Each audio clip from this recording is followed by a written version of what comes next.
Hey, hi everyone. My name is Mark Lee. I'm the steering committee chair of the TALE conference series, and I also serve on the IEEE Education Society Board of Governors and as editor-in-chief of IEEE's Transactions on Learning Technologies.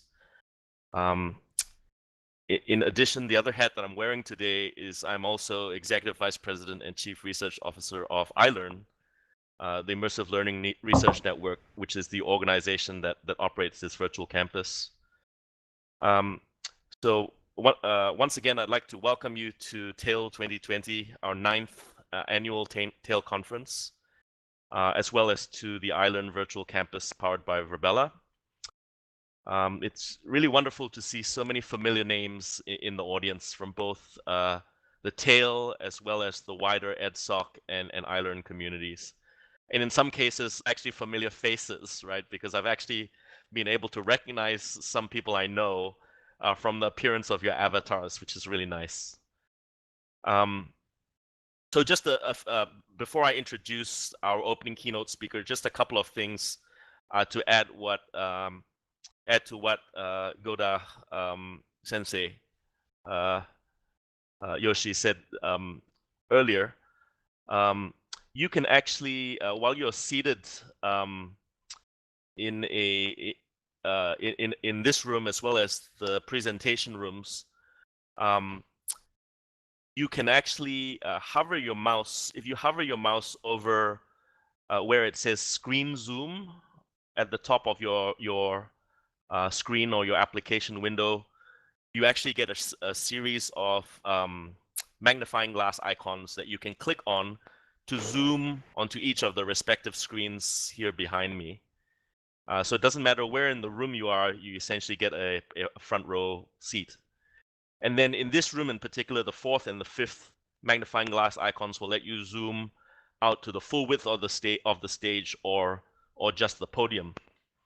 And then additionally, while you're seated, if you press the space bar on your keyboard, that will unlock your view or your camera view. So then you can use your mouse, move your head left, right, up and down, so you can look around the room. This is really useful for giving eye contact to people, as well as doing things like nodding, shaking your head.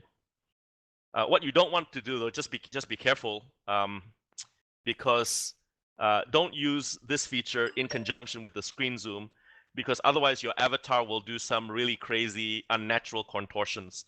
This is what happens.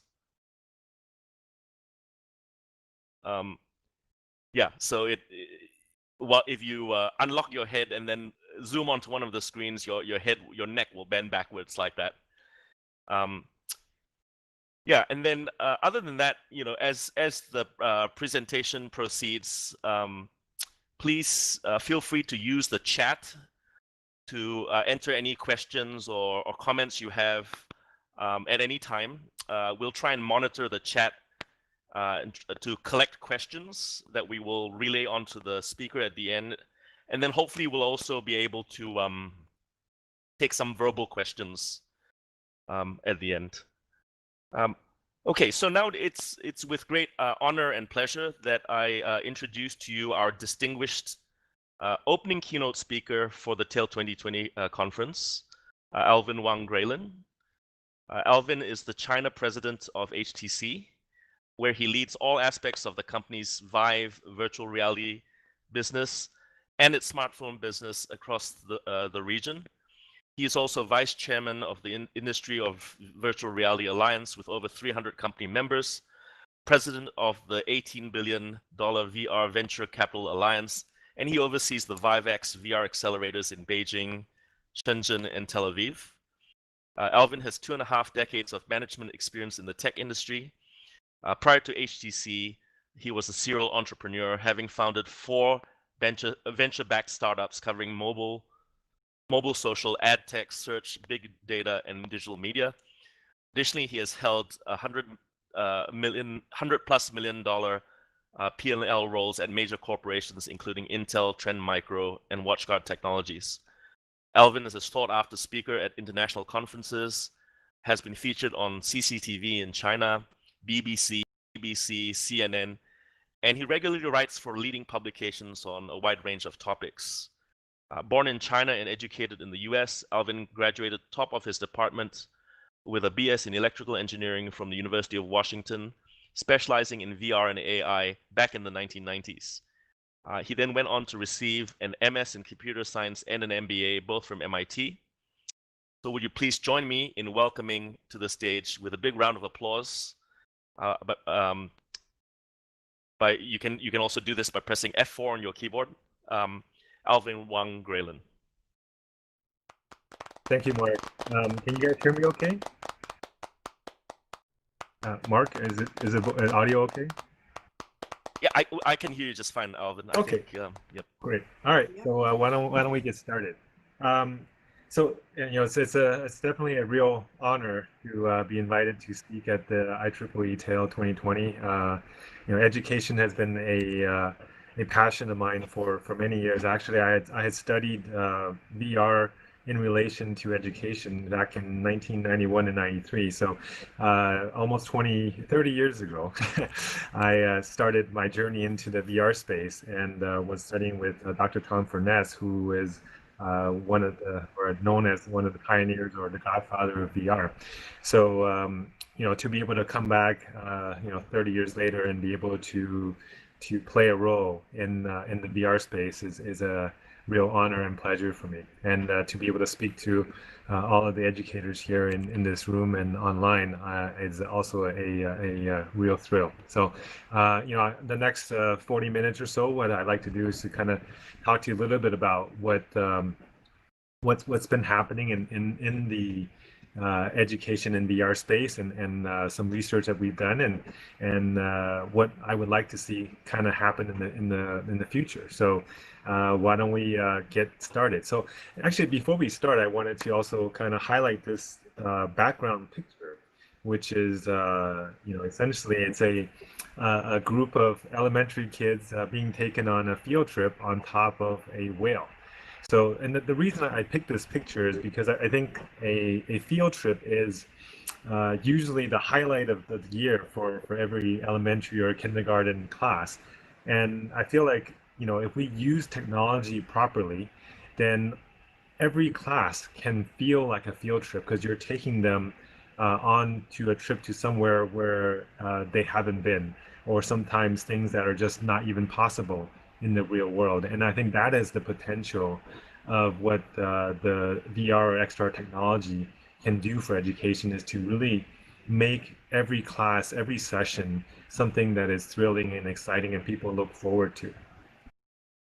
So a little history on myself. I was actually born in China, and to two educators. So my mom was one of the founders of the Guangzhou and the Shanghai Ballet School, and my father was a professor of art and art history at the Guangzhou Art Academy. So both educators their entire life, and I was actually born on a re-education camp during the Cultural Revolution. So a lot of education in my past, and I was very fortunate right when China opened up in 1980 to be able to, our entire family led out to go into, move over to the US, where I was able to get educated. And 20 years from the landing, my brother and I both graduated from MIT together. So it was very fortunate that I was able to have exposure to such good education, I think, which is one of the reasons why I am where I am. And so I definitely value education and understand, the impact of how quality education can have. In fact, that was the reason why my parents immigrated to the United States, was to give my brother and I a better education. So, we're very fortunate right now to be living in a special time where, a lot of very impactful technologies are all starting to mature at about the same time. Usually every generation or so, there's some technology that comes in and changes our lives in some impactful way. But if you look at what's happening today, everything from robotics to biotech to 5G networks to virtual reality, AI, space technology, all of that is happening at the exact same time and all starting to impact our lives. So we're so fortunate as a generation to be able to experience all this together. It's also in a way a little bit scary because all these technologies are going to be changing the way we live every aspect of our lives, including how we learn and teach. So, exponential technology is giving us unprecedented opportunities in terms of how we can live and maybe even our lives physically, and our durations on this earth and so forth.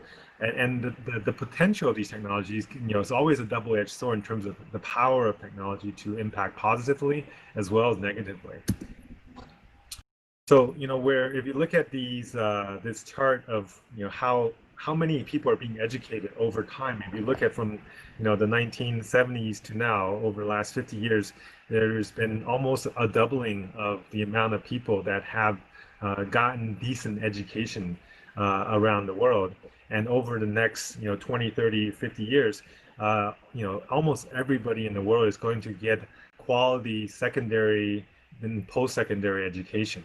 So we really need to think about what is the tools and technology that we need to use to be able to educate that many people in a quality way. And I think there's been progress in the last 50, 100 years, but if you look at what's really happened, it hasn't changed as much in terms of the fundamentals of how we teach. And it's clear from the data out there how important education is to the livelihood of people in terms of how much education you have is almost one-to-one a linear scale in terms of how much income you provide and how much unemployment or how little unemployment there is to a class of people. So it's clear the more educated you are, the better off you'll do in life. This is one of the reasons why I think most parents want to provide their children a better level of education. One of the sad things I've seen in the last few years is this data that was posted in the New York Times, and it was data from Bain Research, which says that 1/3 of high school graduates never read another book in the rest of their lives, and 42% of college graduates never read another book. I think it's one of the earlier speakers talked about lifelong education, and I cannot agree more. And as somebody who spends a lot of time with the young people, I have to tell you that is one of the tips I always tell them, is that they need to keep reading and keep learning, and that's how we stay competitive. Over the of a online teaching environment where kids are really isolated in their own homes and using computers and a computer screen as their primary education model. What we would like to see is to see people moving into what we call from the new normal to the next normal, where they're in a 3D space and being able to either study alone with a AI educator or pre-recorded education content, or in collaboration with a larger group. Now, what's a little bit scary right now is that there's about 1.5 billion kids that are studying from home and forced to study from home. One of the articles that was in the Wall Street Journal recently, and one of the subtexts that actually was quite scary if you read what it says, is that not only are people going from home, but the scary part is that they may actually be leaving school permanently by dropping out because they're no longer participating. They don't feel that inclusion because of that distance learning. And a lot of kids are starting to drop out. And there's something like 10% of kids who are actually not actively logging into their online classes. And that's a very, very sad future and a very sad present, because because of their lack of interest or their lack of motivation to participate in online classes, that could impact the rest of their lives. And so it's really, as educators, it's important for us to make that education process interesting and to allow them to have that camaraderie that they used to have in physical schools and campuses. So if you look at what schools have been the last 100 years, honestly, it hasn't significantly changed. Even though you look at this picture from 100 or 200 years ago, it is a blackboard, but it is really just still one teacher standing in front of a class and talking and lecturing, right? So if you look at what's there, it's really about going to a place. It's very grade centric. There's a fixed curriculum for every student. There's problem sets that people are doing to teach, and just really about rewarding you doing work, but not necessarily about learning. And it's all about testing and how to test with standardized tests so that people can evaluate how smart you are. And it's about individual results.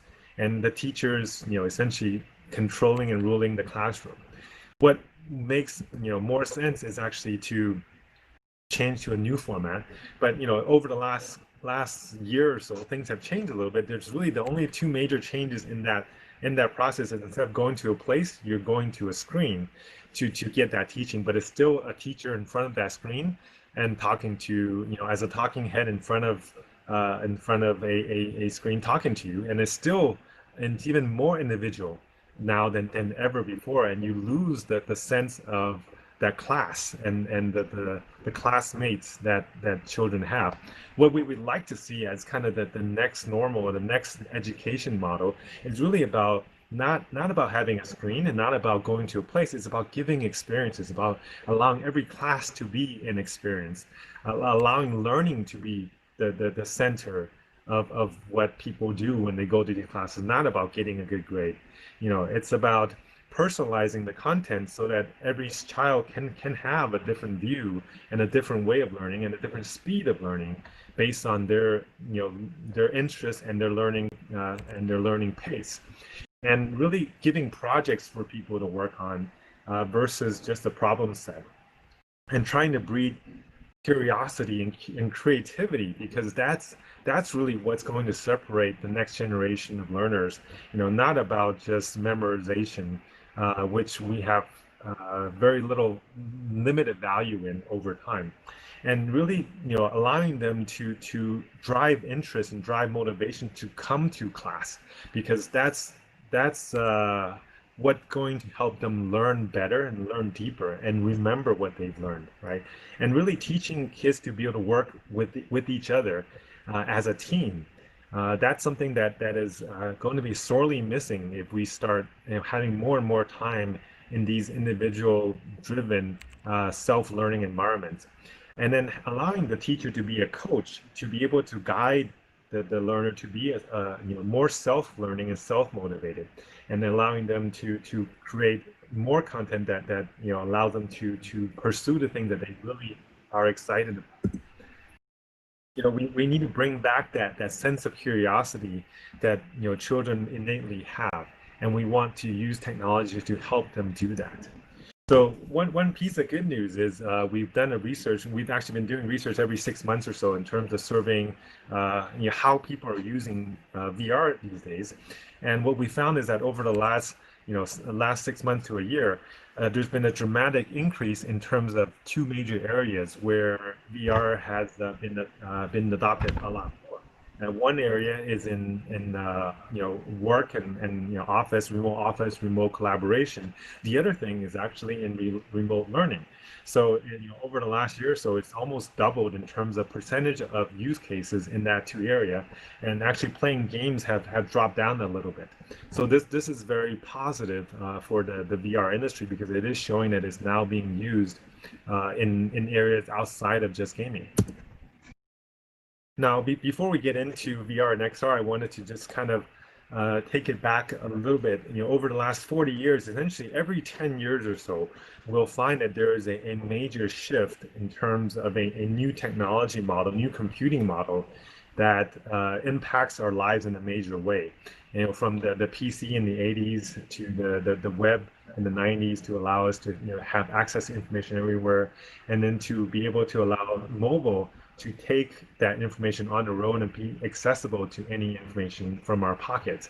And then, in about the mid 2010s, VR started becoming available to homes and to families and to schools. So people started to get exposed to that. But really, I think the real impact of VR and XR is going to be over the next 10, 20, 30 years. And this generation of impact is not going to be a 10-year type lifespan. This generation of impact is probably going to be multiple decades, because it will take several decades for this technology to truly mature and to get to its potential of kind of what the Matrix or a lot of the sci-fi movies, or the holodeck. It's going to take us time to get there, but when it does, it will truly revolutionize the way we communicate with each other and the way we communicate with machines and the way we learn. Over the last 10, 20, 30 years, we've been essentially trained to use two major ways of inputs. One is kind of keyboard and mouse, and one is the touchscreen.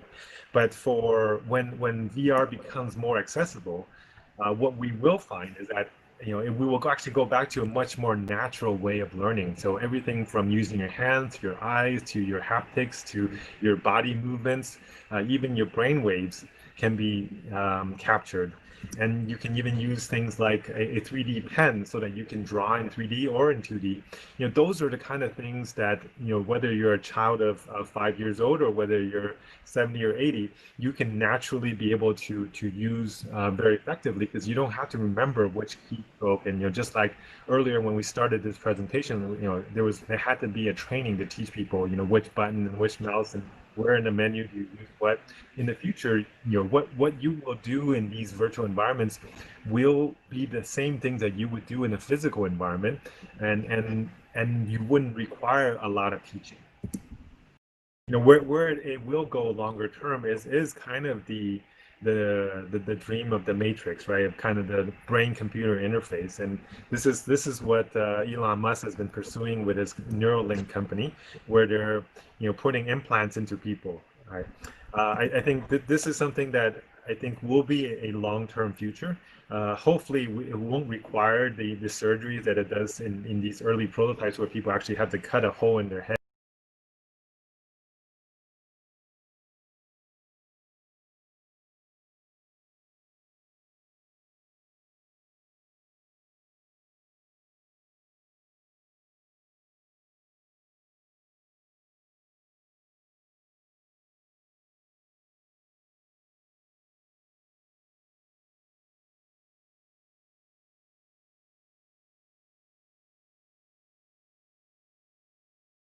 Go to main stage. Main stage.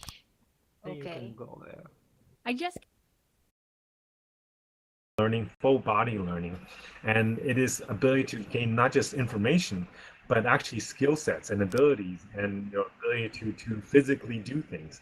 When you learn something in VR, and you're using the full 6DoF, full 3D environment, you really are learning that skill set.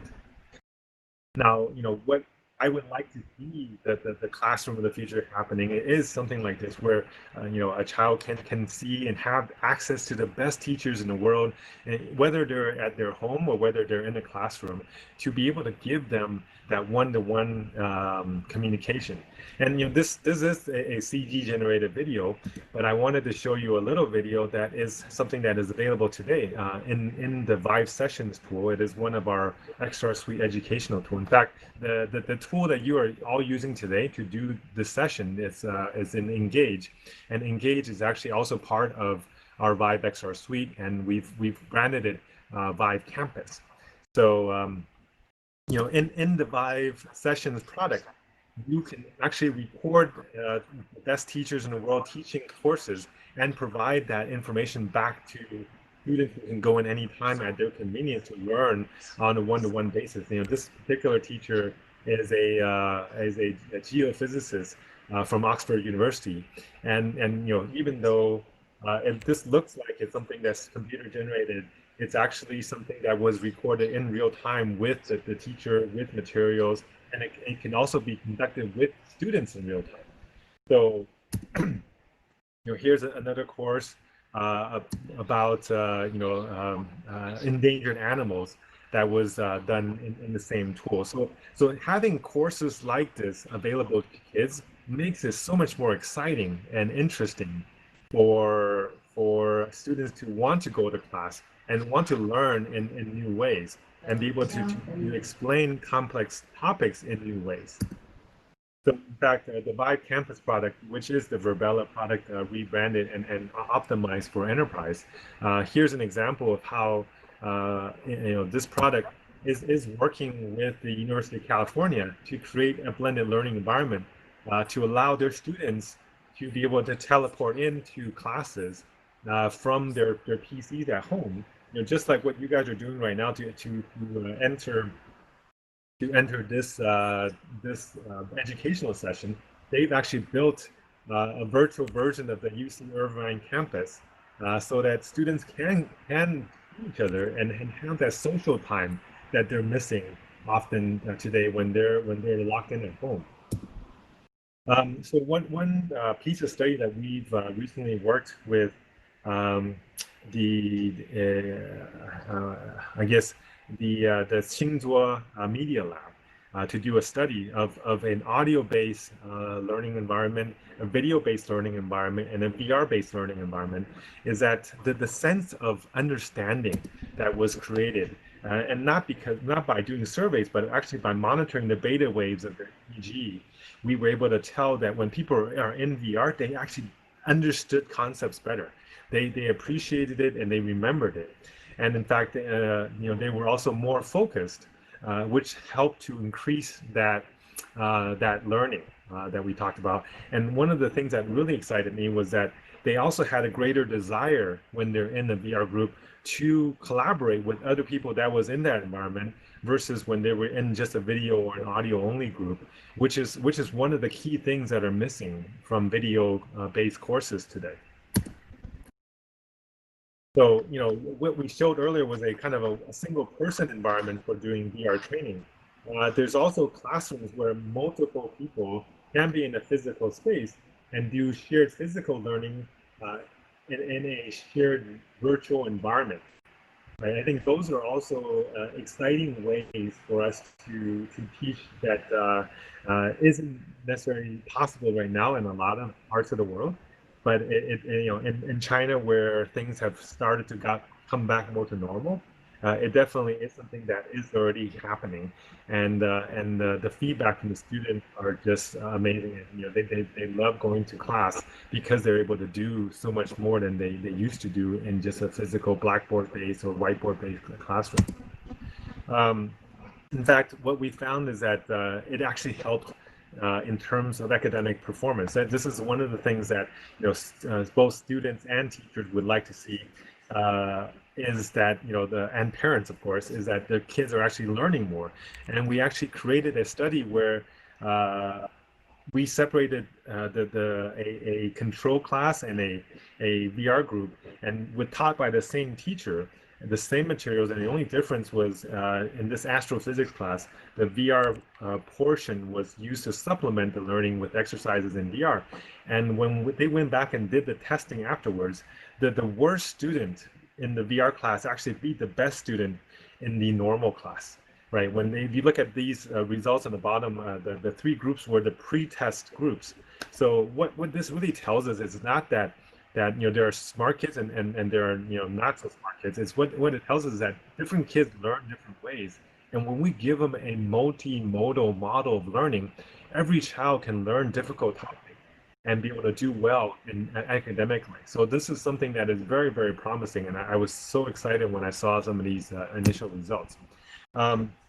And we went back and tried to validate what was the reason. And Saga University in Japan was working with us last year, and actually in 2018. And what they found was that you get higher level of concentration and focus when you're studying in VR, and that's one of the reasons why people learn better. So I'm glad that we're doing this TALE2020 in a virtual Japan session, because Saga University is one of the contributors of the studies that we've done. So we're really excited about the data that came out of it. And even several weeks after, the retesting scores beat the immediate scores of the non-VR group.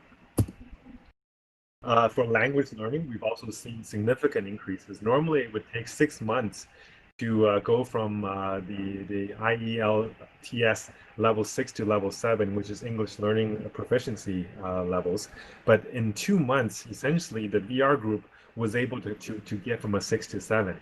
And what was even more exciting was that their level of confidence of saying, would you be willing to use this language with real people, went up by 10x, right? Only 5% of the control group wanted to use it, whereas 50+% was willing to actively use this with real people. So, language learning is great, but to be able to use it is really the value that it provides. It also helps to improve student memory. So we've worked with Beijing Normal University, which is the university specializing in education and education models. We found that no matter talking about recalling quantities or sequences or judgment sequence, significant improvements across the board. And for what a lot of people are caring about now is creativity. We also found that creativity scores have significantly increased when you put students into an VR environment. And this is not just somebody saying that where a student is more creative. We're actually monitoring the alpha waves of the students to see that they are having significant increases. And if you look at their creative tendencies based on experts' opinions, they're giving the same coordinated results. In fact, when we tested these students, giving them essentially 2 circles, one in a 3D environment, one on paper, the left was what these students are creating, and these are grade school kids, so fairly young children. And when you give them the same amount of time with paper and pen versus a VR, and we haven't taught them anything, and within 20 minutes, kids were able to learn these tools and be able to create fairly impressive creations in a short amount of time, right? Given the same topic, right? So I think that anybody who looks at that picture on the right will say, hey, this child is probably really unleashing the creativity that's within them. But outside of kind of academic and increases, actually in terms of sports, we've also found that there are significant increases. We've been working with the Chinese sports authorities administration, specifically in soccer training, and their youth soccer team was using VR to train in terms of soccer strategy, and was finding significant increases in terms of using VR to supplement their training versus a pure offline training model. Same for the basketball training. We've worked with the Chinese Basketball Academy, which we're taking youth I guess students who were in the sporting kind of track, and they were increasing their free throw percentages or field goal percentages, significantly over the control group, and giving them more confidence. One thing that a lot of educators or parents are probably concerned about is, how does this impact vision? Does this hurt the eyes of the children? And we worked with the children's, I guess, children's hospital in Beijing to study this. And what we found was that essentially VR usage and tablet usage was essentially equivalent. So, using the same amount of time each day, what we found is that, in fact, in about 20% of the cases, the eyesight of the children actually improved with VR usage. And the hypothesis from the doctors was that it's very likely that having a farther focal length, because VR actually has about a 2-meter focal length compared to looking at tablets or phones, which is probably about 2 feet away, or 1 or 2 feet away, which creates a lot more tension in the back of your eyes to try to squeeze the lenses to focus on the nearly placed object. So allowing you to have that relaxation of having the eyes look farther away actually improved the eyesight of some of these kids. So this is should provide some level of confidence for educators. Now, I think it's also very important that these kids still have relatively shorter time periods, particularly if they're kind of under 10 or 12, where a lot of devices today are made for more full-grown heads. So I think that's the only concern I would have for having children too young who are using these objects, is that their IPD or interpupillary distance might be a little bit close, so that they won't have a very clear vision. But once they're probably over 10 or 12, then that shouldn't be an issue at all. In fact, now people are starting to connect 5G with VR together, so that classes are being taught by a single teacher who may be a star teacher. In this case, we have star teachers that are in Beijing teaching kids that are in Guizhou, which is one of the poorest areas in the country. And they're doing live classes where the two classes now can actually interact with each other through a 5G network. And people, it's not just China doing it. Actually, people around the world are doing it in the United States, as well as I know in parts of Europe, are also applying VR technology on a full class basis. So I think, as William Gibson once said, the future is already here. It's just not very evenly distributed. And I think it's important for all of the educators in the room to really think about how can we take this technology and start applying it in your own classrooms and to your own students. Now, education can also be more cultural education. Now, I remember history class was one of the things I really didn't enjoy very much, because I thought it was very boring to talk about things that happened hundreds of years ago. But in this case, I've actually worked with the Palace Museum to take a piece of art that was 500 years old and animate every portion of this scroll and turn this town from something that was flat into something that was fully interactive, so that people can go back in time in VR and be interactive. If kids had access to this type of a way to learn history, the world, I think that the kids would definitely find it a lot more motivated to go attend their history classes. Another type of challenge or barrier I often hear from educators is, hey, we don't have enough money to pay for VR devices or education. And what we're finding here is that this is the average number of US dollars that are spent each year in these different markets to educate their average child.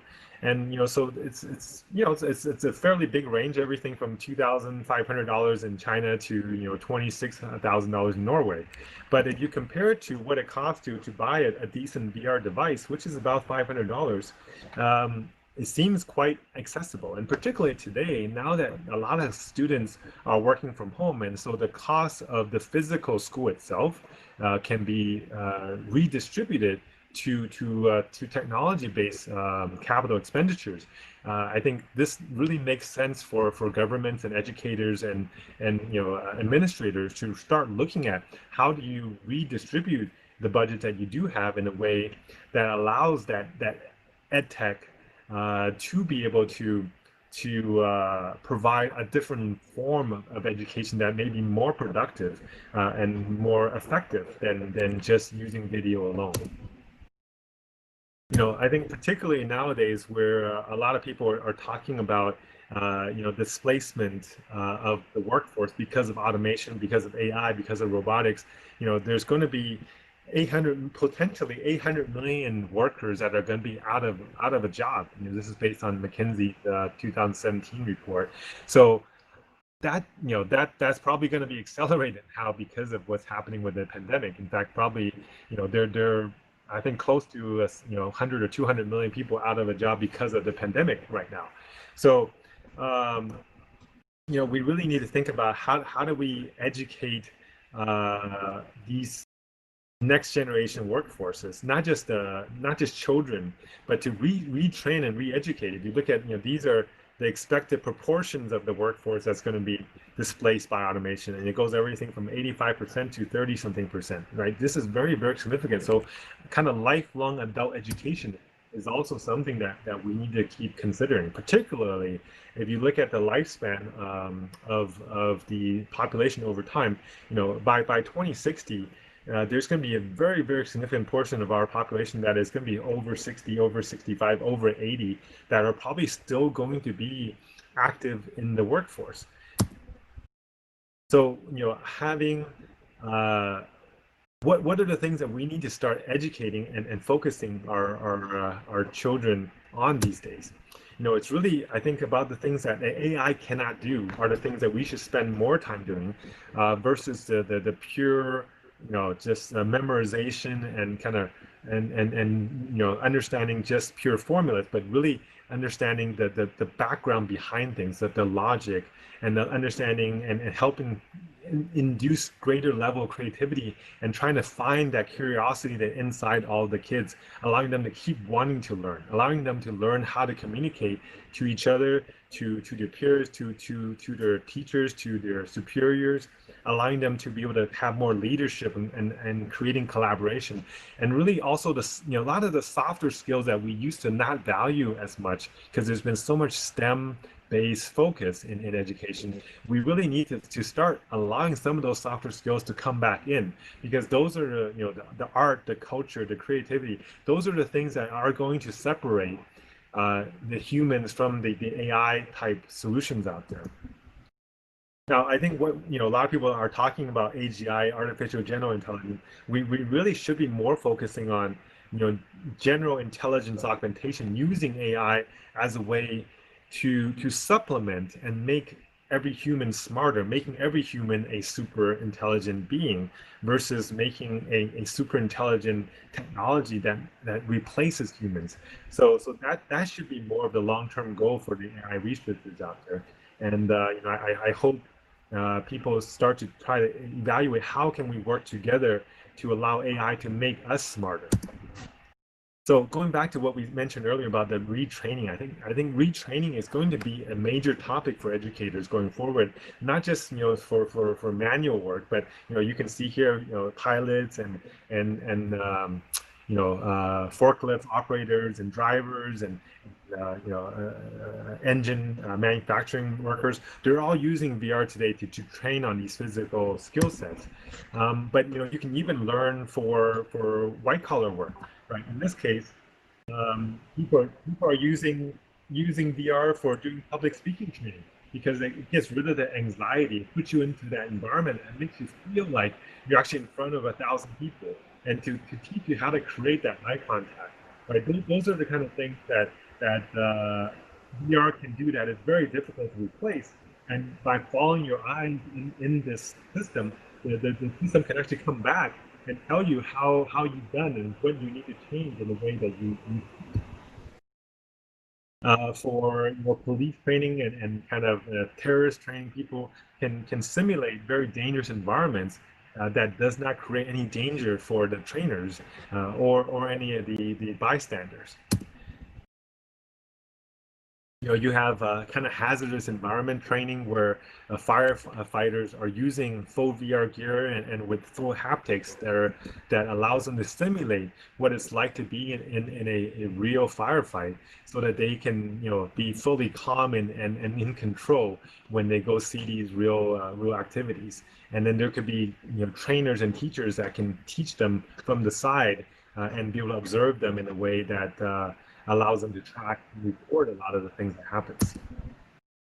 For medical usage, you can actually have a physician or a medical student do training for hundreds of times of practice surgeries before they do it on a real live patient. So these are kind of things that are very difficult to simulate with a video or on paper, right? And just observing somebody actually also doesn't help. So for driver training, we're working with the biggest driving school in the world right now. Is a school that's called the Eastern Pioneer Driving School in Beijing, and they have thousands of our VR devices to train their students. They graduate somewhere around 250,000 students a year out of this one facility.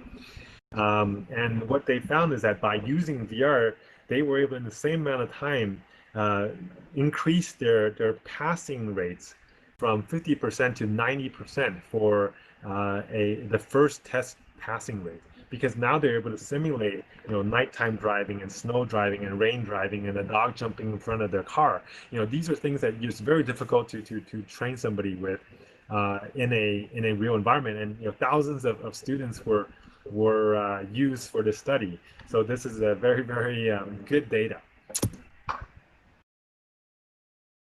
So what we like to see going forward long term is that kids can be at home and they of course they're going to play their games and be entertained, but when they put on a VR device, they can essentially teleport themselves to anywhere they want to be, right? In this case, they're playing a Dungeons and Dragons type active game, but at any time they could come out of this game and be this is their dad coming in and saying, hey, there's a field trip, don't forget to go to your virtual field trip with your class.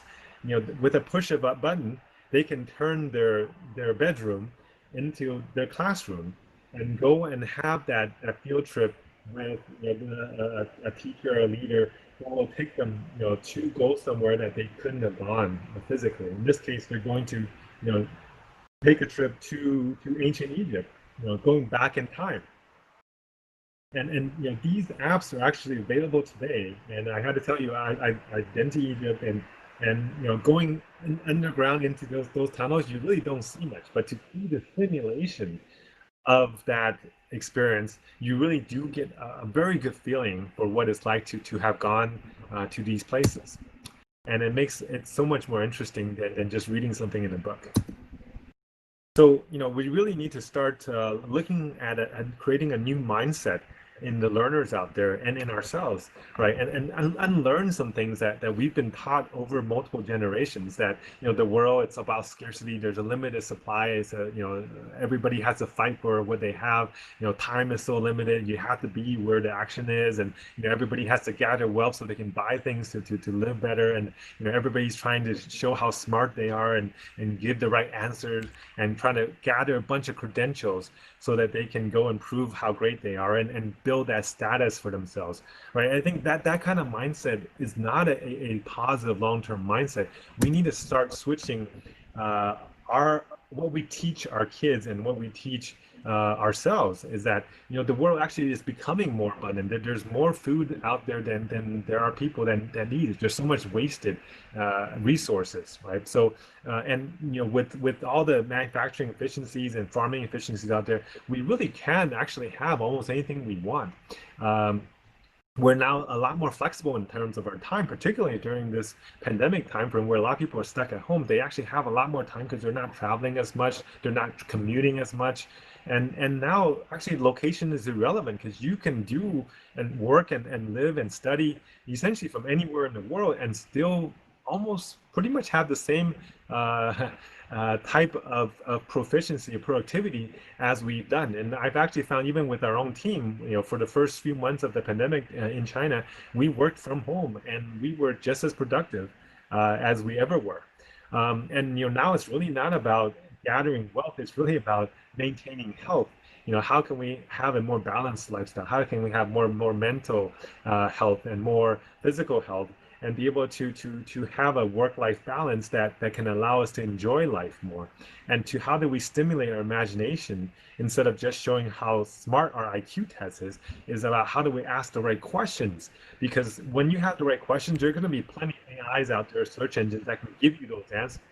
Having the right questions is going to be what separates the winners and the losers out there in the future. And having that, once you have that knowledge, what do you do with the knowledge? That's really what we want to gather, is more wisdom. It's about application of information and applying it in the real world. And then it's really not about gaining status. It's really about achieving a purpose, right? I think one of the things that my dad taught me when I immigrated, from China to US is that we all as people on this earth have a purpose in our life, and we're here for a very limited amount of time, and we need to be able to contribute to society and find the way that we can contribute the most, and whatever that purpose is, that should be what we help our children find, and then they can then build their career and their life around a long-term purpose. So that's what I would like to kind of leave everybody with, is that we really need to think about how do we inspire purpose in our children, in our students, in each other. And kind of leave you with one kind of major question is, how would you prepare your children and your students for this next normal that's going to come, where we start becoming essentially a little bit more physically distant from everybody, but then more connected to technology and more connected to each other in a virtual world where we can travel to any place we want to be and be anybody we want to be and be a lot more capable to learn complex subjects at any time. I think that's this future. We're going to have new tools to educate with, and we're going to have new tools to experience life with. So I wanted to leave you guys a little bit of homework. As educators, I think you guys are usually giving homework, but I would like to challenge you guys to take a little bit of time and to kind of expand what you're reading, and start using I think some extra reading to supplement what you've learned so far. I think here's the 5 books I would recommend if you haven't read them, that they're really good in terms of really opening new models in terms of thinking. One is Prepared by Diane Taverner, who's really talking about a new way of doing experiential pedagogy, project-based driven, really about how to get kids to apply information, not just memorize information. And then kind of this book called The End of College by Kevin Carey, which is about kind of the next generation classroom, more of the kind of this new technology-based classroom that I've been talking about. And then also, taking more to the fictional side, gamifying learning that was described in Ready Player One, and really understanding the VR first future that will be coming, in the near future. Neil Stephenson wrote a book called The Diamond Age. There's a concept of essentially a lifelong personal AI tutor that essentially grows and teaches you over time, and understands who you are as a learner. I think that future will actually come a lot faster than we all expect.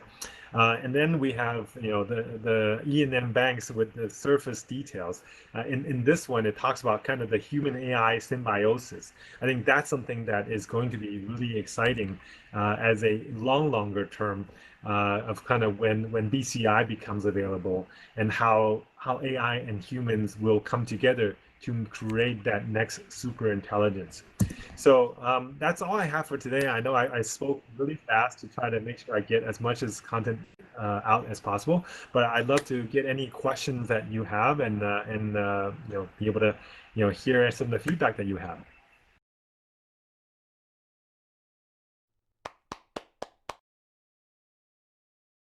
Was there any questions?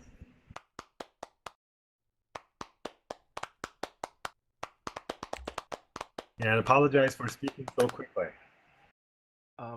Alvin, so I see a couple of hands up in the audience. Stanislaw has a question. Yeah, please. Do you want to unmute your microphone and? Yes, can you hear me? Yes. Excellent. Can I say that was an outstanding presentation, Graylin? Cosmopolitan, wide embracing, future looking, thoroughly enjoyable. I really enjoyed it. I appreciate that support. My question is, I'm old enough to remember when we used chalk and a blackboard. Do you know what a chalk and blackboard is? Absolutely. I used to sit in classrooms with chalk and blackboards as well. So my question to you then is a pedagogical one. You've got your worst lecturer, you give them $100,000 to spend with an e-learning technologist, doing whatever they want, and you've got your best lecturer, and you give them $1 of chalk. Who would you prefer to be taught by? Your worst teacher with $100,000 worth of technology, or your best teacher with $1 of chalk? What would the answer be? So I think we don't actually have to make that choice, right? No, if I was to choose that, I would definitely choose the best educator. If we had to make that choice, because I think having that educator and having the interaction with a truly inspiring teacher, those are the life-changing experiences that will change the future of an individual. Now, what I do want to emphasize that by having this technology, we can allow the best educators in the world to reach and access every single learner. Right now, you guys are dialing in from everywhere in the world, and if you can allow that best educator to be on stage and be able to teach to a classroom of not 30 kids but a million kids, why can't we let that best educator be inspiring to thousands, if not more, kids at a time? Right, that's what the technology allows you. It allows you to amplify the teaching capabilities of the best educators. Right. And it actually takes that rare resource of a truly inspiring educator and makes it no longer a finite resource. Thank you for your response. Thank you.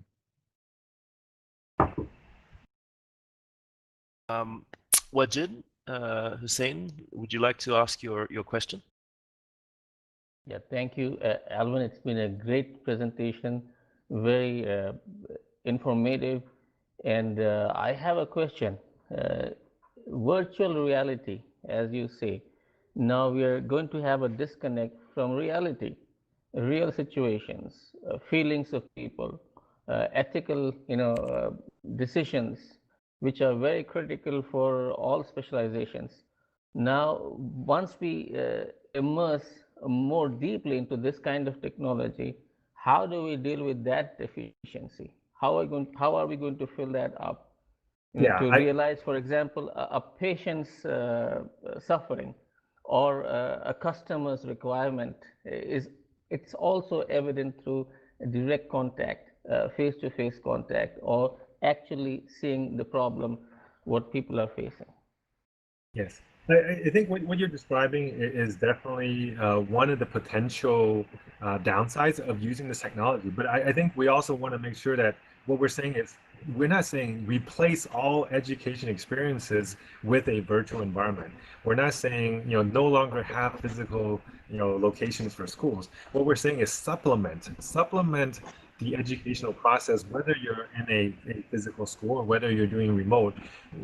Supplement that video experience with spatial VR experience. Supplement that in classroom experience with a group learning, in space experience.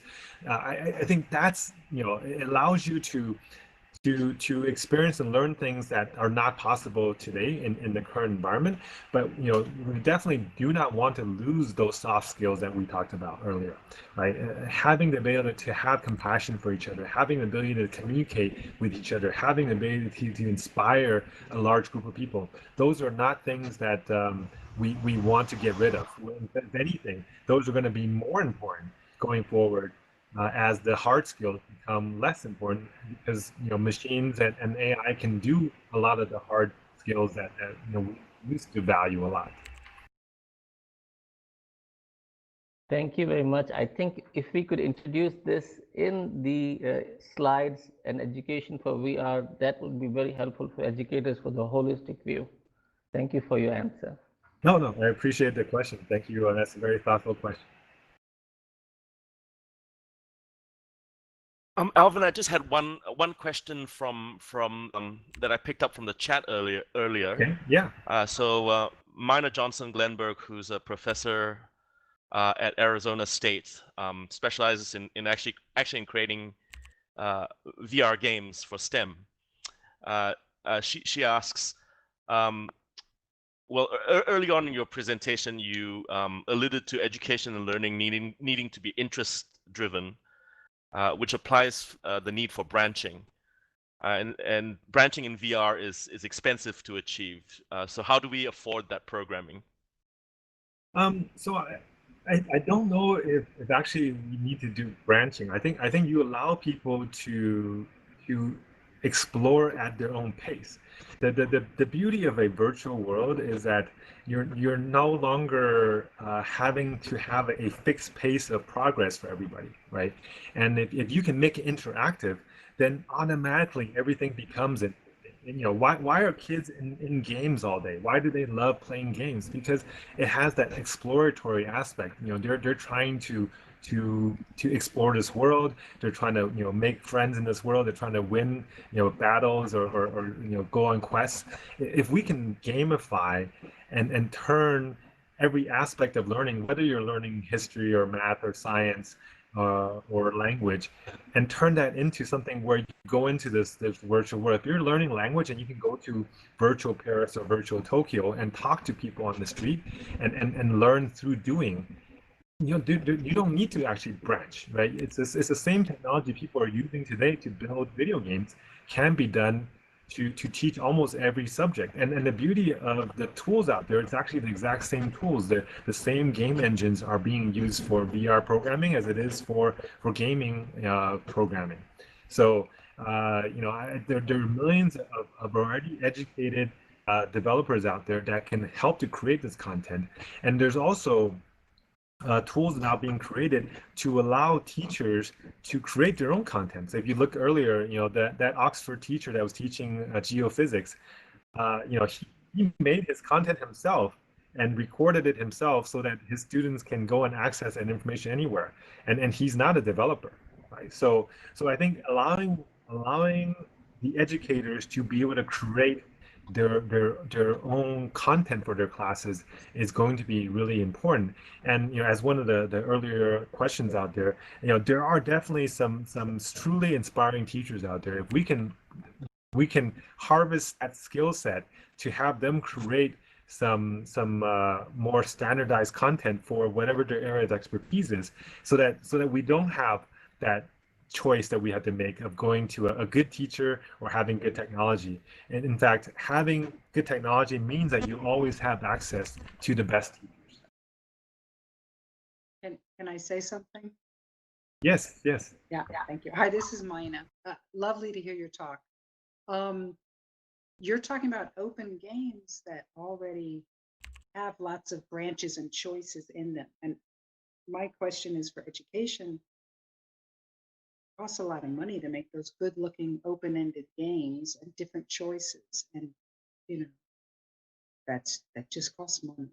So how do we do that? And then how do we make in-game editors where my students can create the content themselves? So right now, you know, I have 10 kids working on Unity. It takes a long time to learn Unity, but if they could just be in there in the Vive and using an editor to create their own games in the Vive, that would be a beautiful thing. Yeah, so there's actually, if you're just looking for simple development and simple action, there are plenty of kind of script-based, non-programming tools to help people create and edit objects and animations. You know, having some level of logic that will take some minimal programming, and there are some simple tools for doing those things. Even within our XR suite, we have some tools to allow those to happen in our Engage tool. Now there are also some educator-specific editing tools. We have our Vive EDU branch of our company in China that actually specifically targets tools to allow teachers themselves and students to create their own content.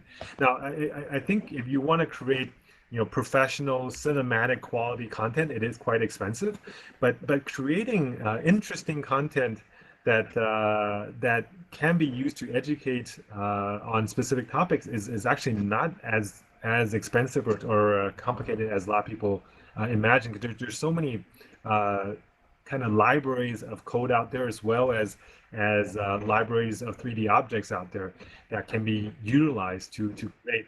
And the one beauty of this kind of content is once you make it one time, it can be reshared to anybody in the world. Right. So right now, you know, we're printing books that get thrown away in a year or two, and you know, millions and hundreds of millions of books are being created, textbooks. You know, how much does that cost, right? But whereas if we can have some centralized repository of quality educational content, overall, long term, that cost is going to be significantly less than printing physical books and the traditional means of teaching.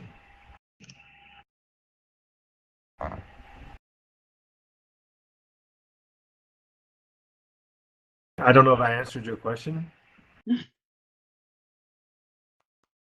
Yeah, thank you so much. It's been a great. Yeah.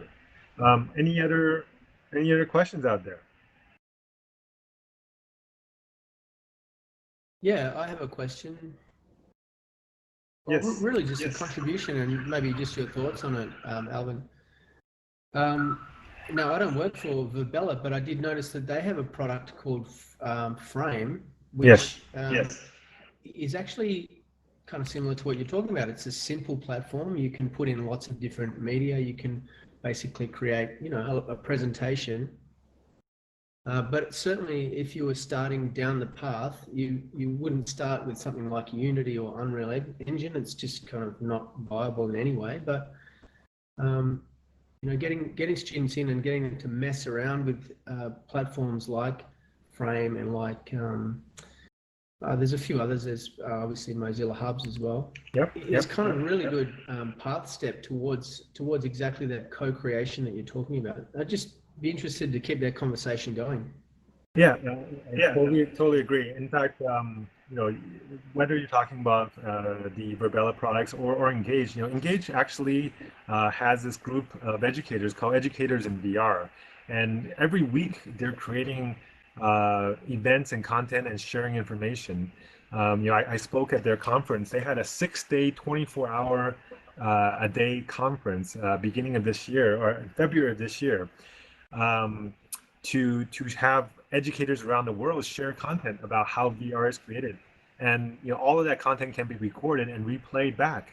So creating lectures, creating interactive experiences, and they're having history lessons, they're having art lessons, they're doing all kinds of education in these tools, and the best speakers in the world, the best educators in the world can go and contribute, and it can be recorded in 3D so that you can replay it as a 3D environment, not just as a video replay.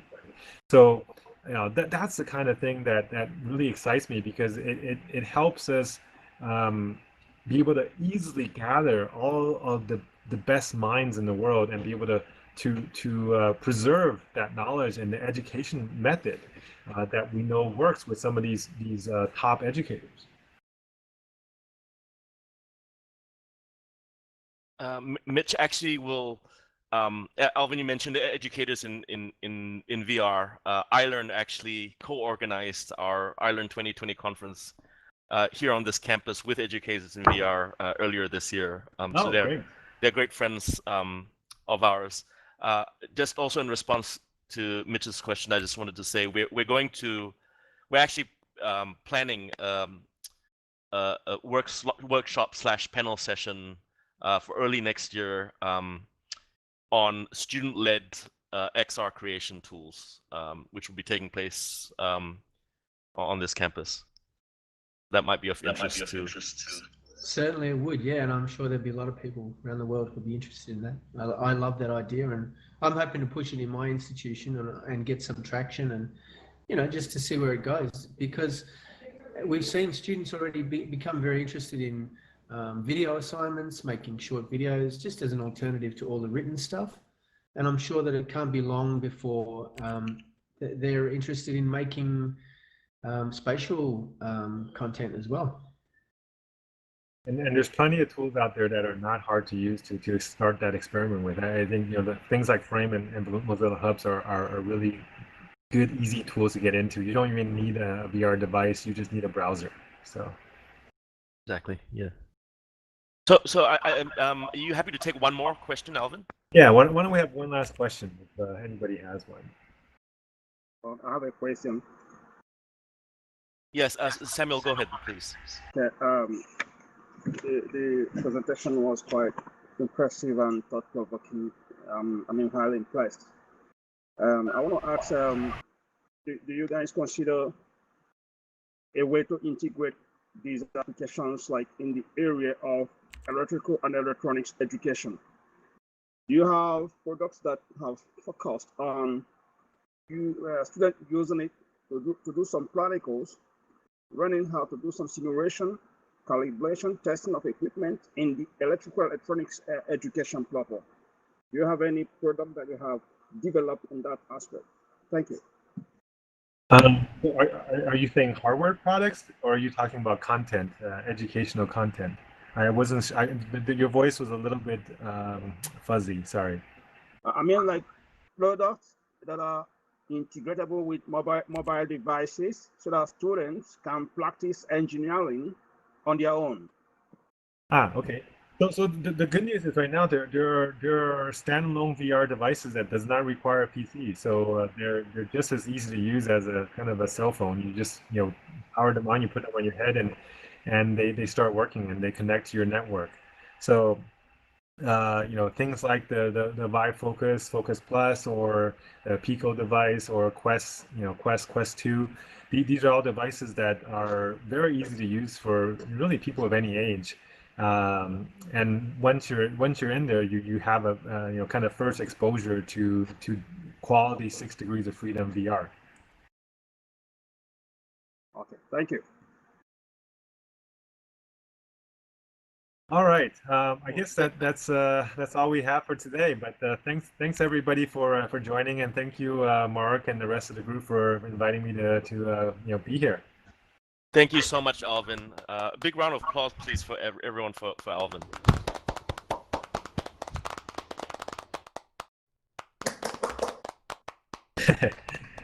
Okay, so I will sign off and leave you guys to the rest of your day. Thanks again, and have a great event. Thank you, Alvin. Bye-bye. Good one.